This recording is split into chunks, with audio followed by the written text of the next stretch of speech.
Bonsoir à tous, nous sommes ravis de vous retrouver pour une nouvelle édition de votre 19h.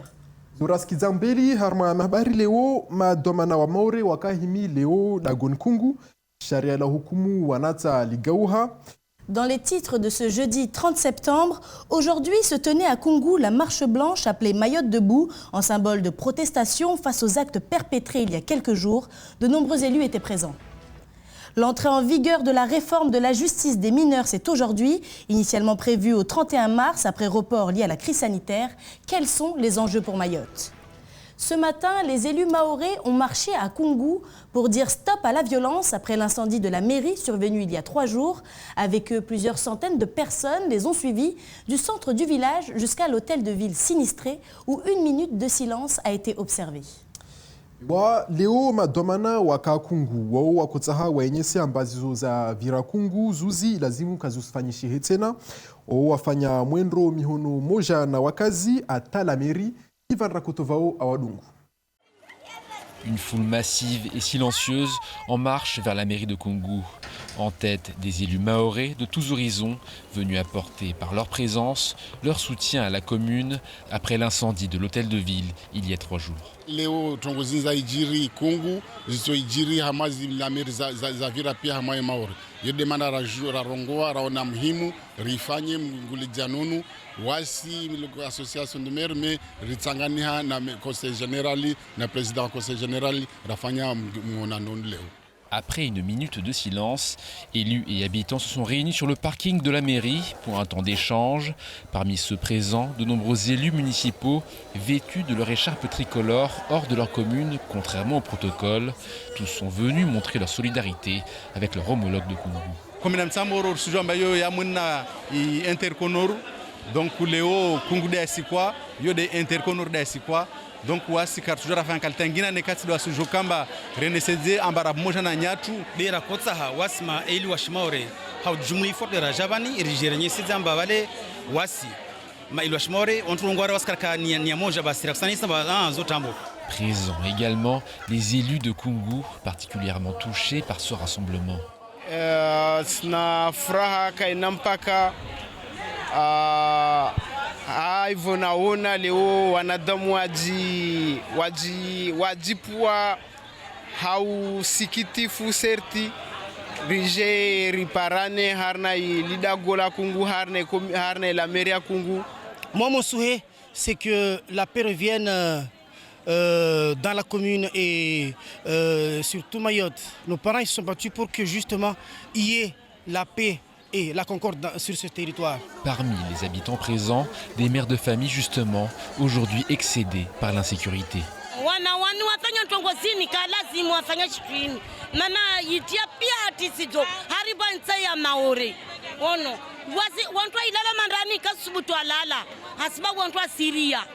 Une peur et un sentiment d'insécurité qui ne se limite pas à Kungu et qui est partagé par beaucoup de monde aujourd'hui à Mayotte.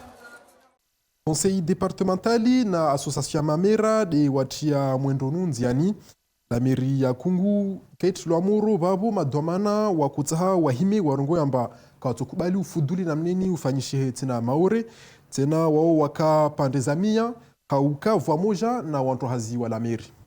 Et avant cette marche, le préfet Thierry Suquet était dans la matinale du SRA. Le délégué du gouvernement est en effet revenu sur l'actualité du moment, à commencer par cette insécurité ambiante. S'il se dit conscient de la situation, le préfet souhaite saluer le travail des forces de l'ordre qui sont chaque jour en première ligne. Par ailleurs, il demande à chacun d'agir à son niveau, à commencer par les parents, sans quoi ces derniers risquent aussi d'avoir affaire à la justice. Le préfet Akahatu Leo Harmoi Matinali a regia harmwas tendroa za hijiri Kungu wai afereshe serikali na hazi waifanya tena asutama wakazi walunawana wangalie wanawao Pierre Berucci na Leslie Vimene. Être préfet à Mayotte n'est pas de tout repos. Arrivé il y a quelques semaines, Thierry Suquet peut aujourd'hui pleinement le mesurer. Principal défi pour le délégué du gouvernement, assurer la sécurité de la population. Loin d'être une mince affaire sur un territoire où les forces de l'ordre sont les premières victimes. On est présent, avec la gendarmerie, avec la police, tous les jours dans ces circonstances-là. Si on prend l'ensemble de la semaine, jeudi Dzumounié, vendredi Kahani, samedi on recommence à Dzumounié, lundi c'était Koungou, entre les deux Kombani Mirereni. Je veux dire, à chaque fois on a une force de police ou de gendarmerie qui va s'interposer, qui évite que ça tourne au drame. Et vous savez, là où on a le plus de blessés sur ce territoire en ce moment, c'est chez les gendarmes. C'est d'abord les gendarmes qui sont les premières victimes de cette violence, parce qu'ils empêchent celle-ci de se propager et qui sont présents pour empêcher, pour maintenir l'ordre public. Et je le redis, on leur donne 2 consignes. La première, c'est le maintien de l'ordre public, et la deuxième, c'est d'interpeller quand c'est possible. Si les forces de l'ordre doivent interpeller les fauteurs de troubles, la tâche est souvent rendue difficile par la somme d'individus à laquelle ils doivent faire face. Pire encore, parfois certains adultes encouragent les délinquants à commettre leurs méfaits, le tout au nez et à la barbe des représentants de l'ordre. Quand on a des gamins de 8 ans qui lancent des pierres, c'est un problème d'ordre public, mais c'est aussi un problème de parentalité. On a besoin que les parents se mobilisent. C'est quand même anormal de voir une trentaine de gamins se balancer des pierres entre eux devant et sur les forces de police, devant 200 adultes qui ne font rien. Et donc on appelle à la responsabilité des adultes et des parents. Vous devez prendre vos enfants en main. Pour que chacun prenne ses responsabilités, Jean-François Colombet avait décidé de retirer des cartes de séjour à ceux qui nuisent à l'ordre public. Une mesure toujours d'actualité et qui touche aussi l'entourage des délinquants. On a en place un dispositif qui était là avant mon arrivée qui permet de retirer les titres de séjour aux délinquants. Et ça, c'est une procédure qui est bien rodée, qui s'applique partout en France et qu'on met en œuvre à Mayotte. Et moi, depuis que je suis arrivé, tous les mois, on a retiré plusieurs titres de séjour. Sur les parents des enfants qui commettent des violences. La loi ne permet pas de retirer le titre de séjour en tant que tel. Par contre, aujourd'hui, ils sont convoqués à la préfecture. On met en œuvre un réexamen du titre et on voit si on va trouver des motifs ou pas de sanctionner à ce titre-là les parents quand on a des enfants délinquants. Mais sur les retraits de titres de délinquants, on en fait tous les jours. Pour l'heure, ces menaces qui pèsent sur les troubles faits ne semblent pas porter leurs fruits.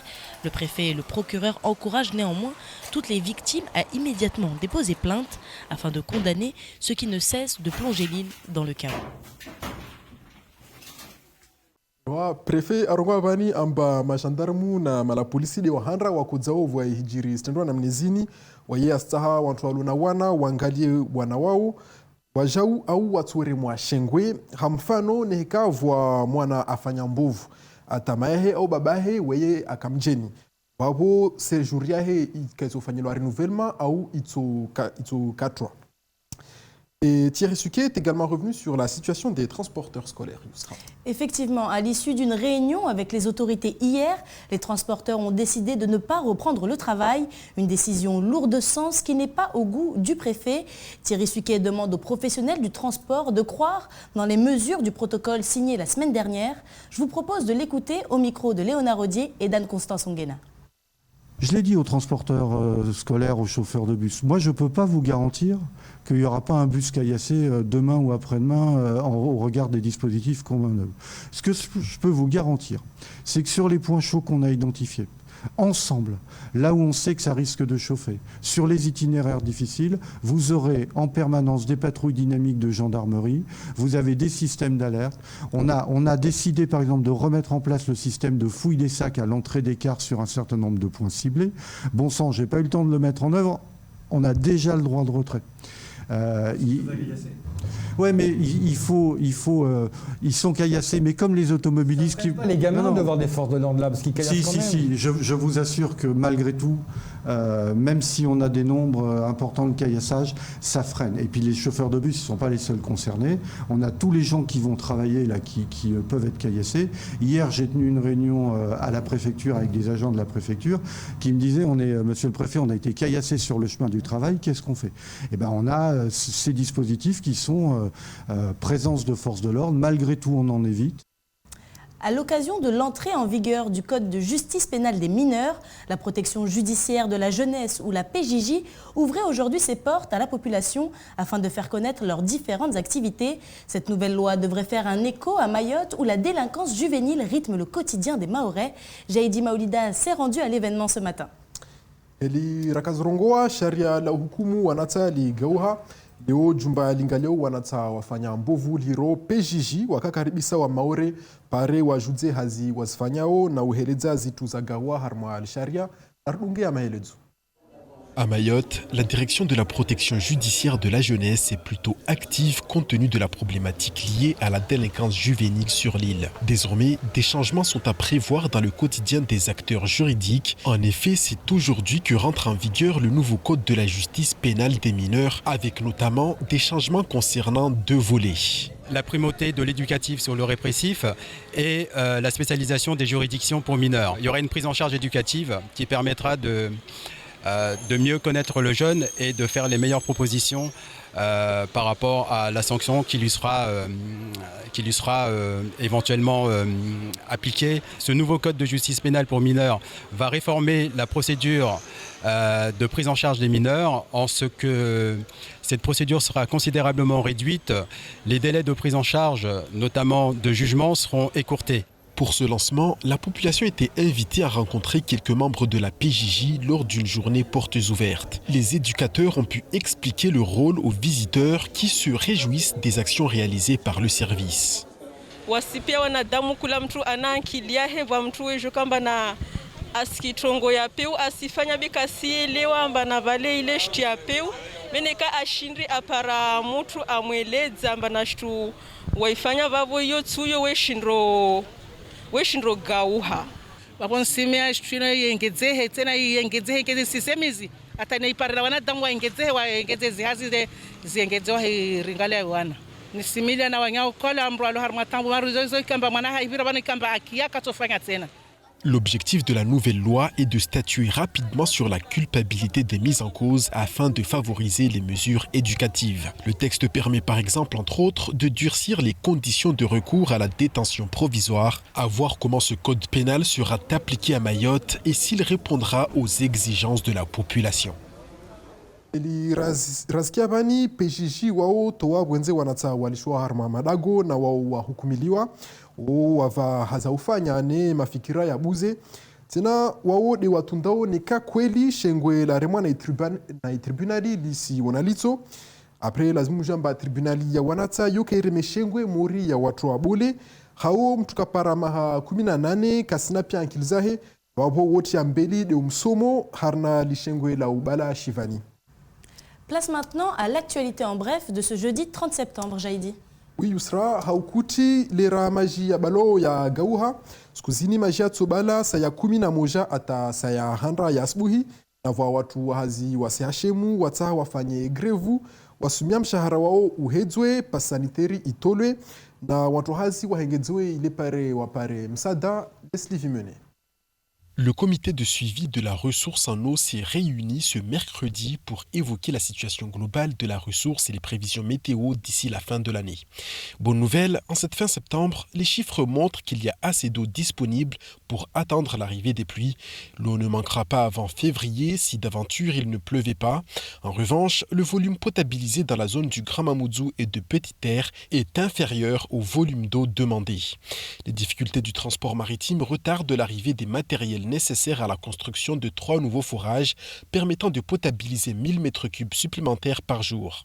Il en manque quotidiennement 3000 m3.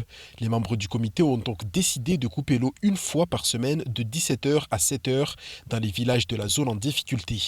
Ce planning est valable pour 1 mois, même si les tours d'eau devraient se poursuivre au moins jusqu'à la fin de l'année.